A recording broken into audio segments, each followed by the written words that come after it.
Soren Johnson, lead game designer for Civilization 4, once famously said, "Given the opportunity, players will optimize the fun out of a game." Today, this quote is more relevant than ever. The opportunities we have to streamline our gaming are everywhere and accessible. Want to know which build is best? Where to go? How to get rich? What the answer to that puzzle is? Who's secretly evil? Guides, wikis, and YouTube can tell you everything. They can teach you every twist and turn a game has to offer before you even play it. But to use these sources to try and play games the best way is misguided, because by doing so, we are losing something vital. We are optimizing the fun out of our games.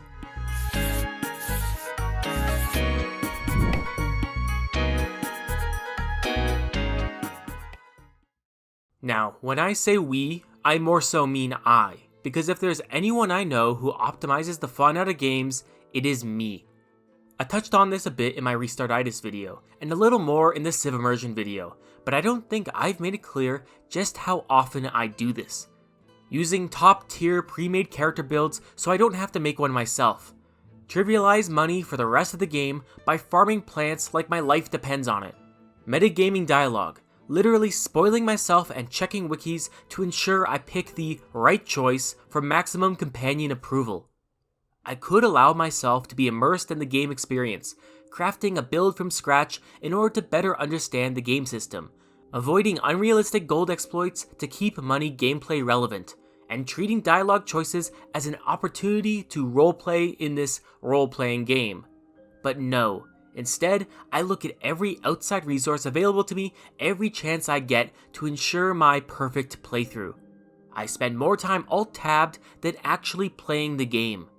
The worst part, I didn't see anything wrong with this until recently. I thought it was normal to metagame and min-max until I burnt myself out on the game I was supposed to enjoy. That's just the life cycle of every game, I'd tell myself. But then, my outlook started to change.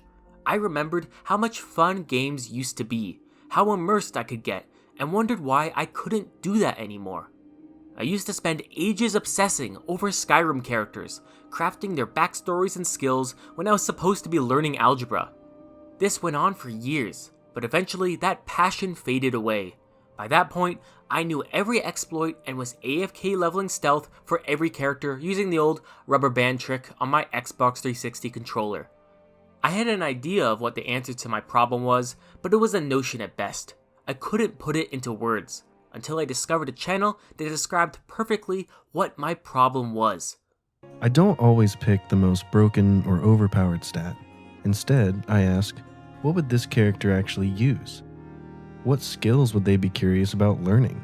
What path would they take in this world? And I think, somewhere along the way, a lot of us lost that. This whole thing. All of this. It's all about me. This is Strider27, an underrated channel that focuses on mindful gaming content, and the inspiration for making this video.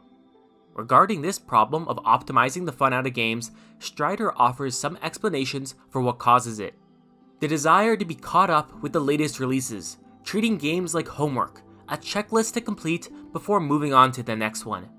These all contribute to robbing us of the joy games once brought, but it is a different comment from Strider that stood out to me as the key to this puzzle.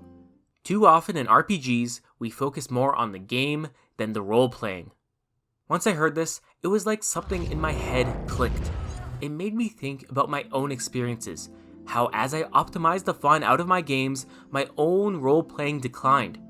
I realized that all these separate causes and symptoms can be condensed into one fundamental issue: a refusal to engage with the world, to engage with the narrative, to engage with the game's depth. Instead, you simply exist in the game, following shortcuts others tell you, skipping past immersive moments, treating the story as something to win rather than experience. Until finally the game is over and you can cross it off the list, to say that, yeah, I played that, but did you really? As the old phrase goes, you only get out what you put in, and lately, what we've been putting in has been shallow. We forget that role-playing games are designed to be role-played, and that it might be beneficial to put down the guides and the builds and just let the game direct you. Of course, I'm not saying that nobody roleplays anymore. I'm not uncovering some lost knowledge here. Gamers have roleplayed, and they will continue to roleplay. Yet, I feel like a lot of us have forgotten how to do so. We've gotten so tied up in the endless flow of new game after new game that we fail to properly engage with any of them. How do we fix this? We can look back to Strider27 for an answer. He's a champion for a slower, methodical approach to playing games, one which prioritizes immersion, role-playing, and enjoying the moment. So when confronted with the optimization problem, the methods he suggests are just that. Avoid fast travel, create backstories for your character, journal your adventure, ignore the optimal builds, ignore the guides, ignore the rat race, and play it your way. This is a change in mindset that many of us need to have fun in our games again. Now this approach isn't for everyone. The laid-back method might be the complete opposite of how you enjoy games, which is perfectly fine. Games are for having fun, no matter how you play them. If this is you, let me give you an alternative. You don't have to change how you play, you don't even have to listen to me, but here's what I suggest. Minimize using guides, because these tools are very good at playing the game for you. Too good. Their overuse effectively removes the joy we experience from figuring things out on our own.